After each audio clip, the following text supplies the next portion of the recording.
இருக்கோ, கம்ப்ளீட்டா கொட்டி போயிடும். இது இருக்கறதுலே வொர்ஸ்ட்டான ஒரு கண்டிஷன். அதனால ஸ்டார்ட்டிங்லயே உங்களுக்கு எங்கேயாவது இந்த மாதிரியான ஒரு சிம்ப்டம் தெரிஞ்சதுன்னா, இப்ப நம்ம சொல்லக்கூடிய விஷயங்கள ஸ்டார்ட்டிங்லயே பண்ணுங்க. சரி அட்வான்ஸ் ஆயிருந்தாலும் சரி, அங்கிருந்து நம்மளுடைய முயற்சிகள கண்டிப்பா எடுத்து தான் ஆகணும். அப்பதான் வந்து இதோடைய அதிகப்படியான பாதிப்புகள வந்து நம்மளால பிரிவென்ட் பண்ண முடியும். சரி இந்த ஆலோபேஷியா அரெட்டா பொறுத்தவரைக்கும் ஒரு வயது வரம்பே கிடையாது. ஆனா நெறைய பேர் பாதிக்கப்படுறவங்க பார்த்தீங்கன்னா, டீனேஜர்ஸ் தான். அது பொதுவா அ ப நெறைய ஆண்களும் பாதிக்கப்படுறாங்க, பெண்களும் பாதிக்கப்படுறாங்க. பெண்கள் பொறுத்தவரைக்கும் கொஞ்சம் முடி வளர்ச்சின்றது இருக்கத்தான் செய்யுது. ஆனா, ஆண்களுக்கு இந்த மாதிரி திட்டு திட்டா வரும்பொழுது தான், அது ஒரு பெர்மனன்ட்டான ஒரு ஹேர் லாஸ் ஆயிடுது.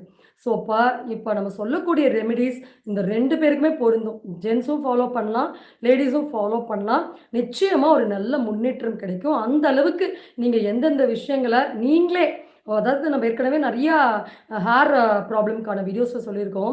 ஹேர் குரோத் வீடியோல கூட சொன்னோம். கஸ்டமைஸ்